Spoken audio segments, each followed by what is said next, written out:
హైకోర్టులో KTR quash petition dismiss కావడంతో ACB ఏం చేయబోతోంది అనేది ప్రస్తుతం ఉత్కంఠ నెలకొంది. ఈ ఫార్ములా రేస్ కేసులో 9న రావాలంటూ ఇప్పటికే ఏసీబీ నోటీసులు జారీ చేసింది.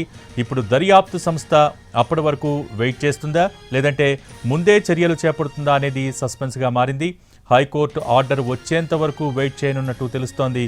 దీనికి సంబంధించి మోర్ డీటెయిల్స్ మా ప్రతినిధి రాధాకృష్ణ లైవ్ ద్వారా అందించేందుకు సిద్ధంగా ఉన్నారు. Radhakrishna, over to you.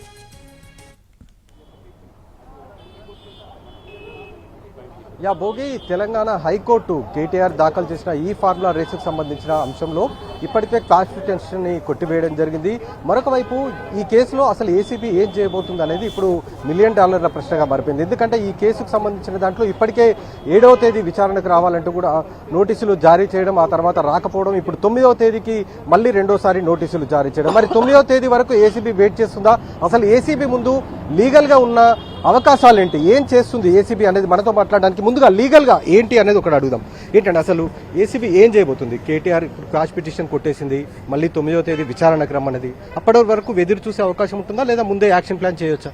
దీంట్లో అవకతవకలు జరిగిన కోణంలో సీఎస్ గారు ఏసీపీ గారు కంప్లైంట్ ఇవ్వడం జరిగింది. వెంటనే ఎఫ్ఐఆర్ నమోదు చేశారు. ఎఫ్ఐఆర్ నమోదు చేసిన వెంటనే వాళ్ళకు ఇన్వెస్టిగేషన్కి సమయం ఇవ్వక ముందే వాళ్ళు క్వాష్ పిటిషన్ హైకోర్టు రావడం జరిగింది. హైకోర్టు గౌరవ ధర్మాసనం ఏం చేసిందో ఒక 10 days వాళ్ళకు అవకాశం ఇచ్చిన ఇంటర్వ్యూ బెయిల్ వాళ్ళకి అరెస్ట్ చేయొద్దని చెప్పడం జరిగింది. ఈ రోజు గౌరవ ధర్మాసనం ఏంటంటే ఈ quash petition main interview bail ను డిస్మిస్ చేయడం జరిగింది. ఎందుకంటే వీళ్ళు దీనికంటే ఒక రోజు ముందు వాళ్ళు ఇన్వెస్టిగేషన్ రావాలి, ఇన్వెస్టిగేషన్ కి సహకరించాలని చెప్పి మంత్రి గారికి కేటీఆర్ గారికి నోటీస్ ఇవ్వడం జరిగింది. ఆ నోటీస్ ఇవ్వడంలో ఇన్వెస్టిగేషన్ వస్తున్నట్టే వచ్చి అంటే ఏసీబీ ఆఫీస్కి వస్తున్నట్టే వచ్చి ఒక అడ్వకేట్ ను సాగ్గా చూసుకుని తప్పించుకునే మార్గం ఏర్పాటు చేయడం జరిగింది. సో ఇది ఎందుకంటే ఎక్కడ కూడా ఒక అక్యూజ్డ్ ఇన్వెస్టిగేషన్ జరుగుతున్నప్పుడు అడ్వకేట్లను కానీ ఇతర వ్యక్తులను కానీ అలో చేయరు. సో దాంట్లో ఇక్కడ ఇది తప్పించుకునే మార్గంలో ఒక మార్గం అని చెప్పి వాళ్ళ కుచంచలమైన మార్గాన్ని ఎంచుకున్నాం అని చెప్పి మేము భావిస్తున్నాం. సో అది దాన్ని పక్కన పెడితే ఈ రోజు గౌరవ ధర్మాసనం క్వాష్ పిటిషన్ సంబంధించి ఇంటర్వ్యూ బెయిల్ సంబంధించి క్వాష్ పిటిషన్ డిస్మిస్ చేయడం జరిగింది. దీనికి సంబంధించి అంటే ఏసీబీ వాళ్ళు నోటీస్ ఇవ్వడం జరిగింది, మళ్ళీ సెకండ్ నోటీస్ ఇవ్వడం జరిగింది. ఒకవేళ ఈ నోటీస్ కు సంబంధించి ఇన్వెస్టిగేషన్ కి కూడా పూర్తి స్థాయిలో సహకరించాలని చెప్పి ఏసీబీ వాళ్ళు భావిస్తే రేపు పొద్దున కూడా వాళ్ళు పిలుచుకునే అవకాశం ఉంటుంది, ఏసీబీ కార్యాలయానికి పిలుచుకునే అవకాశం ఉంటుంది. ఎందుకంటే గతంలో ఏసీబీ నోటీస్ 1 ఇచ్చినప్పుడు అతను సహకరించలేదు, నోటీస్ 2 ఇచ్చినప్పుడు వాళ్ళు సహకరిస్తారో లేదని చెప్పి భావిస్తే డెఫినెట్లీ వాళ్ళు ఏసీబీ కార్యాలయానికి పిలిచే అవకాశం ఉంటుంది. సో ప్రాపర్ ఎవిడెన్స్ ప్రాపర్ గా ఇన్వెస్టిగేషన్ జరగకుంటే వాళ్ళు ఇన్వెస్టిగేషన్ జరుగుతున్న క్రమంలో వాళ్ళు తప్పించుకుంటే మాత్రం డెఫినెట్ గా అరెస్ట్ చేసే అవకాశం కూడా ఉంటుంది దీంట్లో. సో ఇప్పుడు ఏంటంటే వీళ్ళు అంటే ఈ హైకోర్టులో ఏమిందంటే వాళ్ళ న్యాయవాది మేము సుప్రీంకోర్టు వెళ్లే వరకైనా మాకు ఒక వెసులుబాటు ఇవ్వండి, ఒక ఇంటర్మ్ బెయిల్ ఇవ్వండి, అంటే సుప్రీంకోర్టు పిటిషన్ వేసే వరకైనా అంటే వీళ్ళు ఏంటంటే ఈ న్యాయస్థానాన్ని అడ్డు పెట్టుకుని గౌరవ అని చెప్పి అవకతవలు. ఎందుకంటే ఇంతకుముందు ఇంటర్మ్ బెయిల్ ఇచ్చినప్పుడు వాళ్ళు కొన్ని తప్పుడు సమాచారాన్ని కోర్టుకు సమర్పించారని చెప్పి భావించవచ్చు. ఎందుకంటే అప్పటికి ఇన్వెస్టిగేషన్ జరగలేదు, ఓన్లీ ఎఫ్ఐఆర్ అయింది. ఎఫ్ఐఆర్ అయిన క్రమంలో ఏసీబీ వాళ్ళకు కూడా పూర్తి స్థాయిలో ప్రాపర్ డాక్యుమెంట్ ఉండవు. ఇప్పుడు ఏసీబీ 9వ తేదీ రమ్మన్నది కాబట్టి ఈ లోపు అతను యాంటిసిపేటరీ బెయిల్ వేసుకోవడం కానీ సుప్రీంకోర్టు వరకు వెళ్తే ఏసీబీ ఏం చేయబోతుంది? ఇప్పుడు ఆయనకున్న మార్గం ఏంటంటే యాంటిసిపేటరీ బెయిల్ వేసుకోవచ్చు, కానీ క్వాష్ పిటిషన్ సంబంధించి సుప్రీంకోర్టులో మాత్రమే చేసుకునే అవకాశం ఉంటుంది.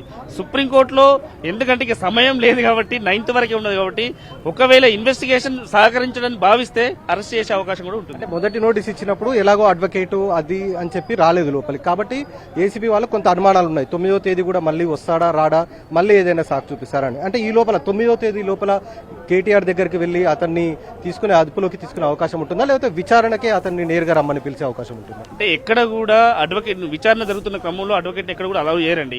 అలౌ చేయకుండానే ఈ 10 సంవత్సరాలు మంత్రిగా చేసిన వ్యక్తి ఈ అడ్వకేట్ ను సాగుగా చూసుకుని తప్పించుకునే మార్గం ఏర్పాటు చేసుకున్నాడు. ఎందుకంటే అడ్వకేట్ ను సాగుగా చూసుకుని వెళ్ళలేదు, లేకుంటే అడ్వకేట్ లేకుంటే ఆయన లోపలికి వెళ్ళేవాడు. సో వెళ్ళేవాడు కాబట్టి అడ్వకేట్ ను చూసింటూ అడ్వకేట్ ద్వారా బయటకు వెళ్ళినట్టు సెకండ్ నోటీస్ ఇవ్వడం జరిగింది. సో వాళ్ళు ఇన్వెస్టిగేషన్ లో వాళ్ళు ఒకవేళ తప్పుగా వీళ్ళు తప్పించుకుంటాడు, వీళ్ళు పారిపోతాడని భావిస్తే వాళ్ళ పంతల వాళ్ళు ఏ విధంగా స్వేచ్ఛాయుత వాతావరణంలో ఎందుకంటే దీంట్లో ఎలాంటి గవర్నమెంట్ ఎలాంటి జోక్యం చేసుకుంటారు. ఎందుకంటే వాళ్ళకు ఒక అటానమస్ బాడీ వచ్చి వాళ్ళకు స్వేచ్ఛాపరంగా వాళ్ళు స్వేచ్ఛాయుతంగా వాళ్ళు ఇన్వెస్టిగేషన్ చేసే అవకాశం ఉంటుంది, అరెస్ట్ చేసే అవకాశం కూడా ఉంటుంది. అంటే ఏసీబీకి అనుమానం ఉంటేనే, అంటే ఒకవేళ 9వ తేదీ లోపు ఇతను ఎక్కడికైనా వెళ్తాడన్న అనుమానం ఉంటే అతన్ని అదుపులోకి తీసుకోవచ్చు. అంటే వీళ్ళు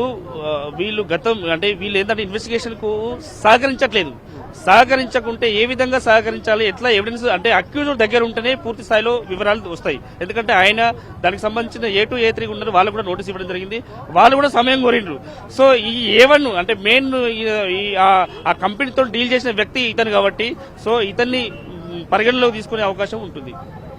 ఇది ప్రస్తుతం అంటే లీగల్ గా ఏసీబీ ముందు ఉన్న మెయిన్ ఏంటంటే ఒకవేళ 9వ తేదీ గనక విచారణకు వస్తాడా రాడా అన్న అనుమానం గనక ఉంటే, ఎందుకంటే మొదటి నోటీస్ ఇచ్చినప్పుడు అతను విచారణకు రాకుండా కేటీఆర్ విచారణకు రాకుండా అడ్వకేట్ ని తీసుకొని వచ్చారు. అడ్వకేట్ ని అనుమతిస్తానే తాను విచారణకు ఏసీబీ కార్యాలయం లోపలికి వస్తానంటూ కూడా కేటీఆర్ చెప్పడం జరిగింది. కాబట్టి మరి ఇప్పుడు 9వ తేదీ కూడా విచారణకు వస్తాడా లేదా విచారణకు రాకపోతే తదుపరి చర్యలు ఏంటి అన్న దానికి సంబంధించి ఇప్పుడు ఏసీబీ సమావేశాలు నిర్వహించుకుంటుంది.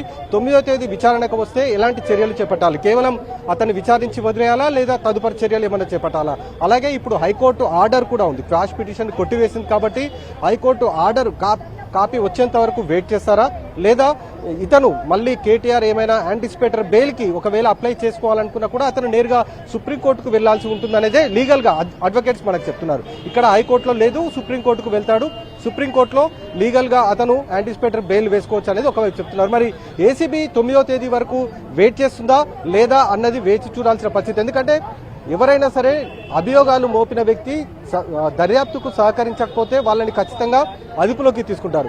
ఇక్కడ 9వ తేదీ మరి అతన్ని నోటీసులు ఇచ్చారు కాబట్టి అతను ఆ రోజు రాకపోతే, అతను విచారణకు రాకపోతే మాత్రం ఖచ్చితంగా యాక్షన్ ప్లాన్ ఉంటుందని మనం చెప్పుకోవచ్చు. 9వ తేదీ వరకే ఏసీబీ వెయిట్ చేస్తుంది అనేది లీగల్ గా అడ్వకేట్స్ కూడా చెప్తూ ఉన్నారు. అతను ఎక్కడికి వెళ్లే అవకాశం లేదు కేటీఆర్ కాబట్టి ఖచ్చితంగా 9వ తేదీ వరకు వెయిట్ చేస్తుంది. ఆ రోజు అతన్ని కేటీఆర్ ని విచారిస్తుంది అనేది ప్రస్తుతం అయితే లీగల్ గా అడ్వకేట్స్ చెప్తున్న పరిస్థితి కనబడుతుంది. మరి ఏసీబీ ఏం చేస్తుంది, ఏసీబీ ఈ లోపే కేటీఆర్ ని విచారించడానికి తన కార్యాలయానికి రమ్మని పిలుస్తుందా అనేది చూడాలి. Bhogi. Okay, thank you Radhakrishna. ప్రస్తుతం క్వాష్ పిటిషన్ డిస్మిస్ కావడంతో ఏసీబీ ఏం చేయబోతోందనేది సర్వత్రా ఉత్కంఠ నెలకొంది. ఈ ఫార్ములా రేస్ కేసులో 9న రావాలంటే ఇప్పటికే ఏసీబీ నోటీసులు జారీ చేసింది. ఇప్పుడు దర్యాప్తు సంస్థ అప్పటి వరకు వెయిట్ చేస్తుందా లేదంటే ముందే చర్యలు చేపడుతుందా అనేది సస్పెన్స్గా మారింది. హైకోర్టు ఆర్డర్ వచ్చేంత వరకు వెయిట్ చేయనున్నట్టుగా తెలుస్తోంది. అయితే విచారణకు ఇచ్చిన నోటీసుల కంటే ముందే ఒకవేళ చర్యలు చేపడితే వచ్చే లీగల్ సమస్యలపై ప్రస్తుతం ఏసీబీ దృష్టి సారించింది. పలు కోణాల్లో తన లీగల్ టీంతో ఏసీబీ చర్చలు జరుపుతోంది.